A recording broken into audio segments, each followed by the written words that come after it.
در احسن الحکایات روایت شده از قول حضرت امام ابو حنیفه، فرد یک قپچوق طیلاش در یکی از منطقه های باغش پنهان کرد. قپچوق گویم خرما یا کشیلاک. و بعد از چند مدت یادش رفت کجا مونده میشه، گفته خیلی در تشویش شد. پس نزد حضرت امام ابو حنیفه آمد، گفت که حضرت همین خیلی واقعا شده، نمیدونم چی کار کنم، برای یافتن همین یگان حل مشکلات میابی؟ حضرت نظر کرد، میگه در چهره این مرد گفت که شو خیز نماز خون، نماز دراز خون، لیکن همیشه ذهن تا فکر تا در نماز عبادت گیر، دنیا در نگیر که نمازت با ویرون نشه و به ثواب نشه، فقط فکر تا در نماز گیر. این مرد رفت نیمه شب به نماز استاد، نزدیکی صبح خونده، هوشش فقط در نماز بود که ناگهان جای طیلاها به یادش اومد. نماز دیگر چیکار کرد؟ پرتافت و دوید، سر خود را به همون جا رساند، بیل گرفت، کافت، از همون جا یافت. بعد از او آمد خیلی خرسندانه صبح مسجد آمد، نزد حضرت امام ابو حنیفه در آمد، از کارهای کردگی ازت و مصلحت‌ها بسیار منتداری کرد. حضرت امام گفت کی نشون داد که طیلا و تنگه در جای باغت بود؟ مرد گفت هیچ کس. گفت چی خیل؟ گفت در دری نماز که در یادم آمد.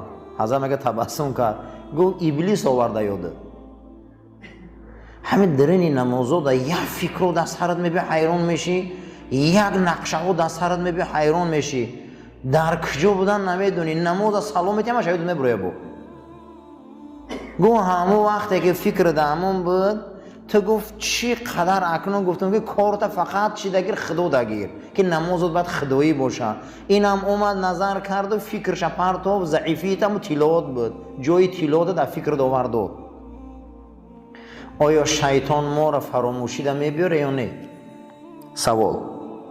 داستان خضر و موسی در سوره کهف، ماهی در درونی همون چی بود؟ عرابه چوبی شاگرد موسی بود. گفتن منطقه میریم که ماهی جون بید، همونجا باید بحر درایم با خضر واخریم. و انسانی شیطان از یاد چون برآورد منطقه را. شیطان هم چیکار میکرد یاد آدم؟ قدرت چه بینیده؟ آدم هم می اومده همون ذهن فکرش گم میکرد. آن همی خیلی حجتها را خداوند دودگه کسوفه داخل. برادرای یوسف گفتن توبه میکنیم پگه، 40 سال توبه کردن نتونستن. اومد اما توبه را توفیق شایمو سلب کرد. و یا میتونه که شیطان ایمو ایمان گیره، میتونه ایمو توفیق گیره. کدوم وقت میتونه؟ مخمون به صاحب مونیم شم. وقتی که ما ایمان به صاحب موندیم، توفیق به صاحب موندیم، دروازه را کشودیم، حوالی را رفتیم، کورپچا را پرتوتیم، میگیم بیا که اون میبیو میشینه مجدد مرا رسوا میکنه. اگر در محکم کنی کورپچاش نپرتویی فیرودش نگی چی نمیبیوه. معلومه که ما خودمون اجازتش میدادیم.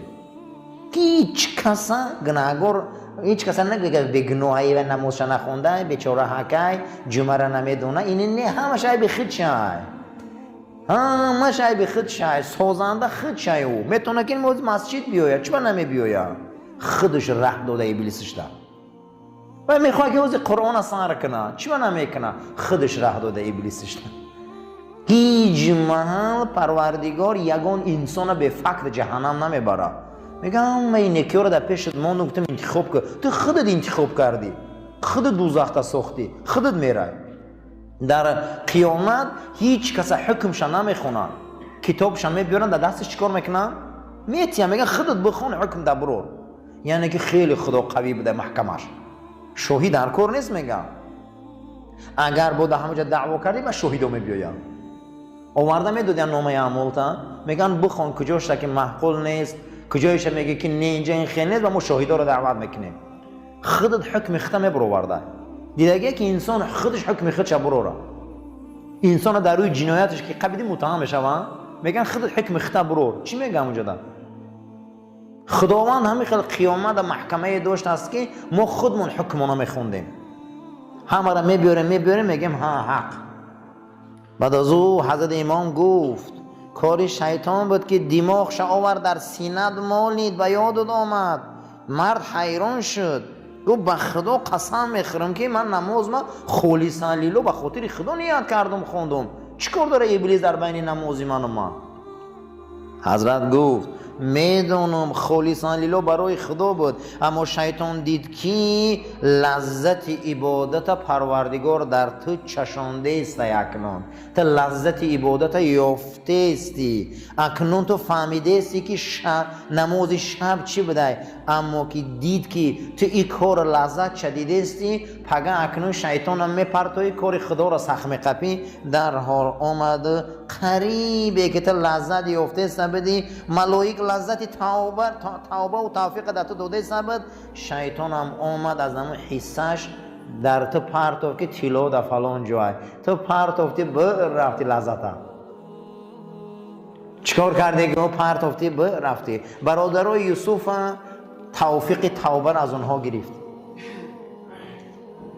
حضرت موسی علیه السلام شاگرد چه توفیقی چرا در همون جا استودن نگیری فراموش کردن سنگا.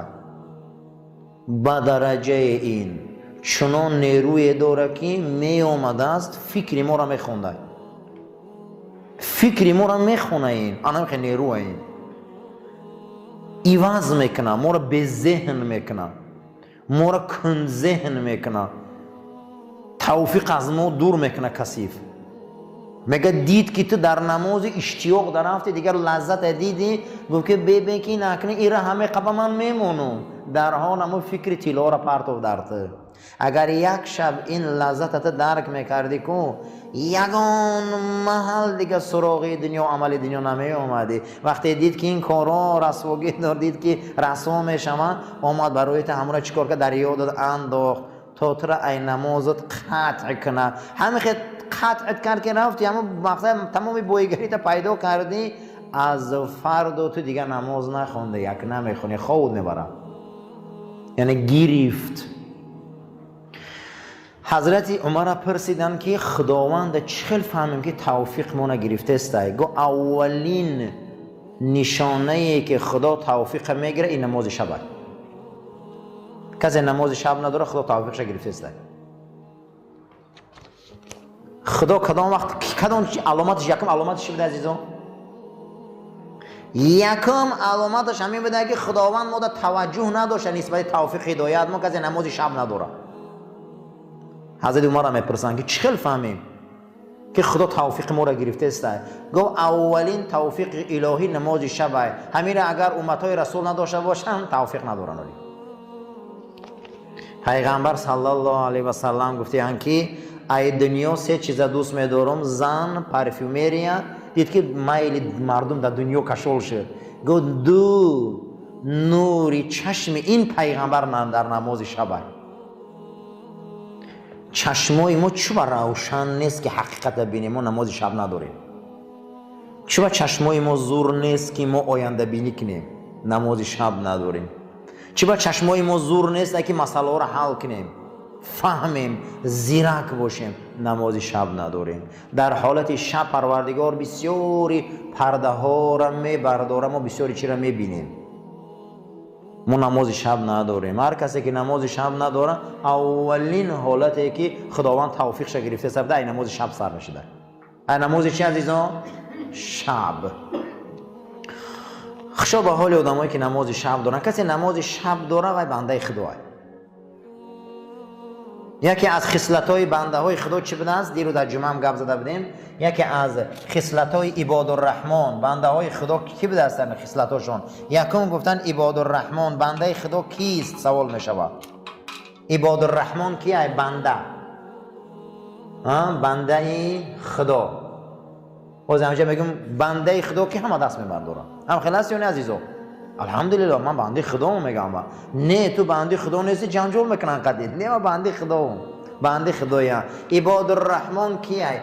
الذین یمشون علی الارض هونا. در زمین یکم چی دارن عزیزو؟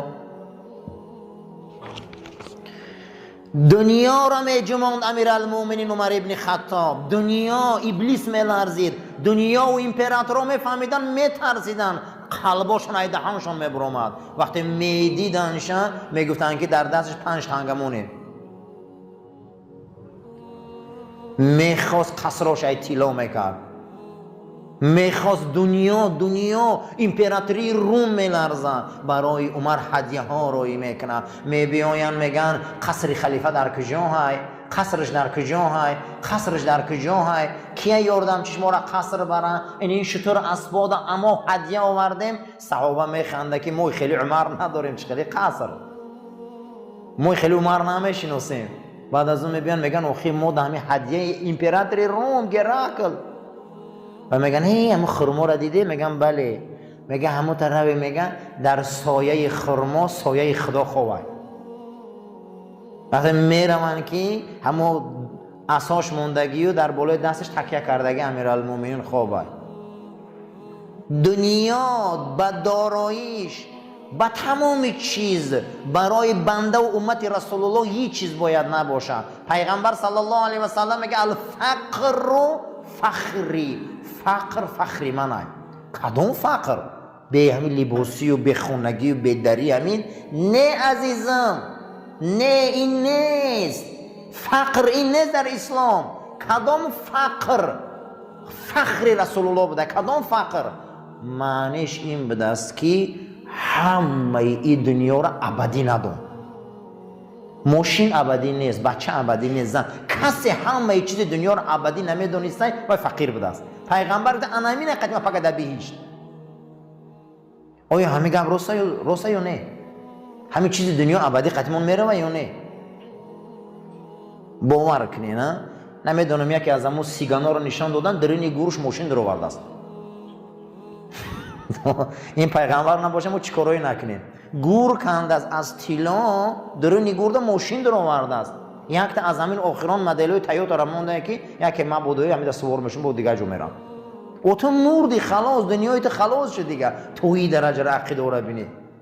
در این گورش ماشین در آورده است. امروزه مسیحیت تلفن میمونده نکیسه شما زیر. یکی ما بود خیزه زنگ میزنه. باور کنید. کجا دیگه وقت رفت. ما باید خاکسار باشیم. خاکساری رو ببین.